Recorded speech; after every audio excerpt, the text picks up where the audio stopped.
வேலைக்கு போனா உனக்கே உன் மேல ஒரு கான்ஃபிடன்ஸ் வரும். ஜீவா, நான் இத சுத்தி இருக்கிறவங்களுக்காக பண்ண சொல்லல, நீ உனக்காக பண்ணு. உன் மேல அத்தை ரொம்ப நம்பிக்கை வச்சிருக்காங்க. நீ வாழ்க்கையில முன்னேறி பெரிய ஆளா வருவான்னு அவங்க நம்புறாங்க. அவங்க நம்பிக்கையை காப்பாத்து ஜீவா. உன் வாழ்க்கை இப்படியே இருக்கணுமா, இல்ல இத தாண்டி உன்னோட எதிர்காலத்தை நீயே உருவாக்கணுமாங்கிறது உன் கையில தான் இருக்கு ஜீவா. யோசிச்சுக்கோ. இங்க பாரு, நீ இப்படியே கவலைப்பட்டுட்டு இருக்கிறதுனால எதுவும் சரியாக போறதில்ல. அடுத்த வாழ்க்கையில என்ன பண்ணலாம்னு யோசி. சரி, கை கழுவிட்டு வா, வந்து சாப்பிடலாம். இல்ல மதினி, நீங்க போங்க, நான் வரேன். சரி. தேங்க்ஸ் மதினி.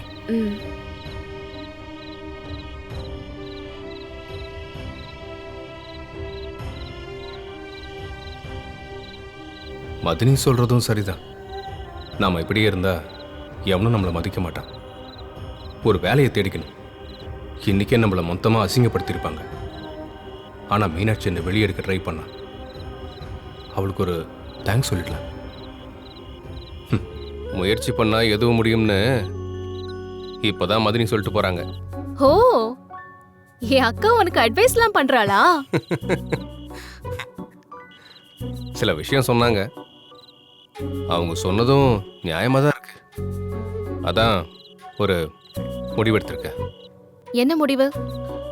எக்ஸாம் கிளியர் பண்ற வரைக்கும் ஏதாவது பார்ட் டைம்ல வேலை பார்க்கலான்னு இருக்கேன். பாரா, திடீர்னு உனக்கு ஞான உதயம்லாம் வந்திருக்கு. திடீர்னு சில பேர் வாழ்க்கையில் வரப்போ வாழ்க்கையும் கொஞ்சம் மாறும். அப்படி யாரு வந்தாங்க லைஃப்ல? சில பேர் நம்ம லைஃப்ல வந்தா ஏன்டா இவங்க நம்ம லைஃப்ல வந்தாங்கன்னு தோணும்.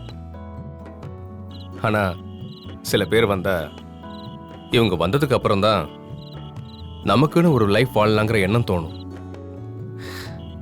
இப்போ அப்படிதான் வந்திருக்கு. என்னென்னமோ சொல்ற, எனக்கு ஒன்னும் புரியல. அதெல்லாம் நேரம் வரும்போது புரியும். சரி சரி, இப்ப யோசிக்கிறத ஒழுங்கா பண்ணு. ஒரு வேலையை தேடிக்க. நாளைக்கு முதல் வேலையே அதான். இனிமே இந்த ஜீவாவை உருப்படாதவன்னு யாரும் சொல்ல மாட்டாங்க. அரியரை கிளியர் பண்றேன், வேலையை தேடிக்கிறேன். நல்லதுதான், உருப்படியா அதையாவது பண்ணு. நாளையில இருந்து இந்த ஜீவா வேற மாதிரி மாற போறான். வேற மாதிரினா எப்படி? ஜீவா 2.0, ஒரு புது வெர்ஷனை நீ பார்க்க போற. நீ என்னவோ சொல்ற, உருப்பிட்டா சரிதான். சரி சரி, டைம் ஆகுது, நான் தூங்க போறேன். வைக்கிறேன். சரி, குட் நைட். Good night.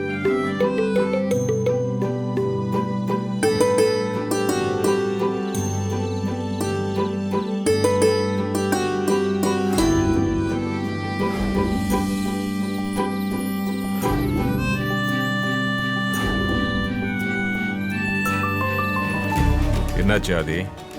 நம்ம பிளான் போட்ட மாதிரி மீனாட்சி ஜீவாவை வெறுத்துட்டாளா? இல்ல, கொஞ்சம் நான் டிலே பண்ணிருந்தா அந்த மீனாட்சி என்ன வெறுத்திருப்பான். என்ன சொல்ற? ஜீவாவுக்கு ஃபோன் பண்ண பொண்ணுக்கு அவனுக்கு யாரெல்லாம் ஃபோன் பண்ணிருக்காங்கன்னு கால் லிஸ்ட் வாங்கி பார்க்க போறேன்னு சொல்றா. அப்புறம் அதான், அதை வாங்கி பார்த்தாதான் அதுல ஏன் நம்பர் இருக்குமே. அப்புறம் ஈஸியா நான் மாட்டியிருப்பேன். அதை எப்படி ஹேண்டில் பண்ண?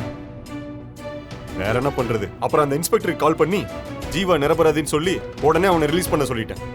ஏன் ரிலீஸ் பண்றதுக்கு அவனை கஷ்டப்பட்டு அரெஸ்ட் பண்ண வச்ச? மீனாட்சியோட உண்மையை தேடுறதை நிறுத்த எனக்கு வேற வழி தெரியல. அந்த ஜீவா தப்பிக்கிறான்றதை விட நான் இதுல மாட்டிக்க கூடாதுங்கிறதுல ஸ்ட்ராங்கா இருந்தேன். கடைசியில நீ போட்ட பிளான நீயே உடைக்கிற மாதிரி ஆயிடுச்சுல்ல? ஆமா, அதான் எனக்கு இப்ப வெக்ஸ் ஆயிருச்சு. இதுக்கெல்லாம் வெக்ஸ் ஆயிட்டா எப்படி? ஆனா அந்த மீனாட்சி அந்த ஜீவாவை தான் ரொம்ப நம்புறா. அந்த நம்பிக்கையை உடைக்கணும்.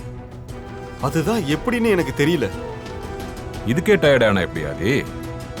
எந்த ஒரு விஷயத்தையும் அடையணும்னா அதுக்கான உழைப்பு இருக்கணும், பொறுமை இருக்கணும். கரெக்ட் தான். ஆனா எங்க மீனாட்சி அந்த ஜீவா பக்கம் சாஞ்சிருவான்னு எனக்கு ரொம்ப டென்ஷனா இருக்கு. இந்த உலகத்துல எல்லாமே நம்ம நினைச்ச மாதிரி நடக்காது. நிறைய விஷயங்கள் நாம நினைக்காத மாதிரி தான் நடக்கும். அதை எப்படி நமக்கு சாதகமா மாத்திக்கிறோன்றதுல தான் நம்ம சாமர்த்தியம் இருக்கு. நீ வண்டில ஏறு. பைக்ல போகும்போதே சர்க்கஸ் பண்ணி ஓட்டுவ, கார் ஒழுங்கா ஓட்டுவியா? சும்மா தேர்ல போற மாதிரி கொண்டு போய் இறக்குறேன் பாரு. வந்து உக்காரு. வா.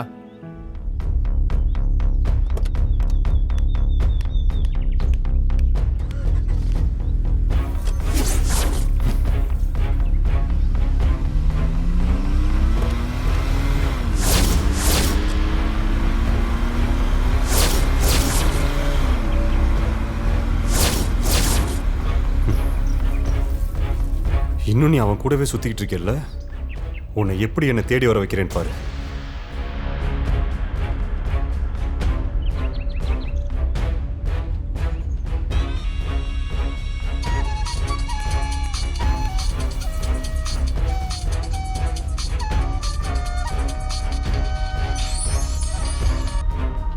சொல்லுங்க ஆதி சார். எனக்கு நீ உடனே ஒரு ஹெல்ப் பண்ணணும். சொல்லுங்க சார், செய்றேன்.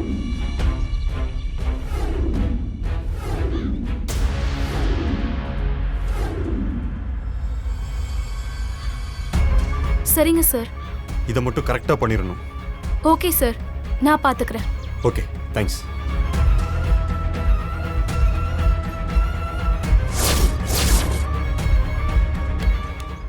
நான் உன்னை கேட்டா தப்பா எடுத்துக்க மாட்டீங்களே? ஆஹா, கேளுங்க. நானும் வந்ததுலேருந்து உங்களை பார்த்துக்கிட்டே இருக்கேன். கொஞ்சம் கூட ரெஸ்டே எடுக்கிறதுல. ஆஃபீஸ் போறீங்க, அப்புறம் ஹாஸ்பிட்டல் போய் அம்மாவை பார்க்குறீங்க. உங்களுக்கு டயர்ட் ஆகலையா? அப்படிலாம் ஒன்றும் இல்லைங்க. சொல்லப்போனா இதெல்லாம் ஒண்ணுமே இல்லை. என் அம்மா இதை விட அதிகமா கஷ்டப்பட்டிருக்காங்க. ம். அவங்க கொஞ்ச நேரம் கூட ரெஸ்ட் எடுத்து நான் பார்த்ததே இல்லை. என் அம்மா பட்ட கஷ்டத்துக்கு முன்னாடி இதெல்லாம் ஒண்ணுமே இல்லை. உங்க அம்மானா உங்களுக்கு ரொம்ப பிடிக்குமா? அம்மாவை யாருக்கு தான் பிடிக்காது? நான் வாழ்ற இந்த வாழ்க்கையே என் அம்மா கொடுத்தது தான். என் அம்மாவை விட எனக்கு எதுவுமே முக்கியம் இல்லை. ஆமா மீனாட்சி, உங்களுக்கு மேரேஜ் ஃபிக்ஸ் ஆயிடுச்சுன்னு கையில் சொன்னா? ஃபிக்ஸ்லாம் ஆகல, பேசியிருக்காங்க. ஆனா அதுக்கப்புறம் என் அம்மாக்கு இப்படி ஆயிடுச்சு. ஆனா அந்த மாப்பிள்ளை உங்களை மேரேஜ் பண்ணிக்க ரெடியா இருக்காராமே, நீங்க ஏன் வேணான்னு சொல்றீங்க? கையல் எல்லாத்தையும் சொல்லிட்டாளா? சும்மா பேசும்போது சொன்னா. என் மேரேஜை பத்திலாம் இப்ப யோசிச்சு பார்க்க முடியாது. என் அம்மா குணமாகி வரணும், அது மட்டும்தான் என் மைண்ட்ல இருக்கு. என் அம்மா இல்லாம என் லைஃப்ல எந்த நல்லதும் நடக்கக்கூடாது. என் மேரேஜை பார்க்கணும்னு ரொம்ப ஆசைப்பட்டதே என் அம்மா தான். அவங்க இல்லாம மேரேஜ் பண்ணிக்க எனக்கு விருப்பம் இல்லை. அதான். புரியுது, ஃபீல் பண்ணாதீங்க. உங்க அம்மாக்கு சீக்கிரமா சரியாயிடும்.